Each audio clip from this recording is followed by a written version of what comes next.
Ça fait 2 ans que je fais des vidéos où je vous dis arrêtez de suivre un tel, j'ai racheté le quick, j'étais assis avec des narcotrafiquants, vous pouvez tout faire dans votre vie, vous pouvez ceci, vous pouvez cela. Et je me demandais, est-ce que c'est les gens qui sont bêtes à ce point-là, ou est-ce que c'est ces gens qui sont des grands manipulateurs? Là, tout à l'heure, je poste une vidéo d'un gars qui dit oh, des dingueries. J'ai construit 600 villas à Marrakech, j'ai fait ceci, cela, il les a pas mis en vente, rien du tout, bref. Et puis dans la foulée, t'as quelqu'un qui m'envoie un message. Ouais, Salem, moi je suis rentré dans son groupe d'investisseurs. En gros, hein, c'est des groupes d'investisseurs à 50 000 euros pour rentrer et pour avoir accès à des investissements. Sauf que les investissements, c'est le gourou de la secte, parce que c'est comme une secte qui propose des projets bidons à lui, qui n'existent même pas, et tu poses ton argent, tu n'en verras pas la couleur. C'est pas la question. Ouais, il a fait ça, il m'a volé, il nous a escroqué, nana. Je dis, ah ouais, putain, c'est grave.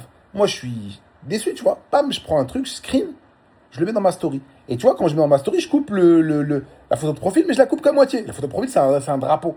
La personne, elle m'envoie un message, elle me dit quoi? Enlève, s'il te plaît, envoie la moitié de mon photo de profil.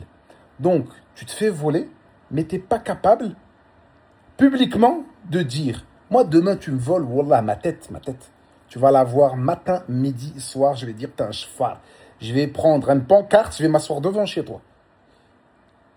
Tout ça pour dire, mais pourquoi ils volent, Jawed? Qu'est-ce que tu sais? Qu'est-ce que tu en sais? Je ne sais pas qu'est-ce qu'ils font dans leur groupe d'investisseurs. Je ne sais pas tout ça. La seule chose que je sais, c'est que c'est des menteurs juste par leurs vidéos.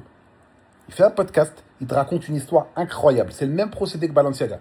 Balenciaga, il fait un sac poubelle, il le met à 60 000 euros. Tout le monde parle de Balenciaga. Ah, c'est des ouf, ils ont fait des sacs poubelles, nanana. Pourquoi ils font ça? Parce que tu vas parler de la marque. En deuxième truc, ils vont te mettre un truc genre mid-gamme. C'est des lunettes de fou malade comme ça, là, à 50 000 euros, à 20 000 euros, à 10 000 euros. Il y a certains illuminés qui vont les acheter, des gens qui aiment la mode, tout ça, on n'a aucun problème avec eux. Et ensuite, en troisième, ils vont te mettre les baskets chaussettes, là, qui vendent à 795 euros.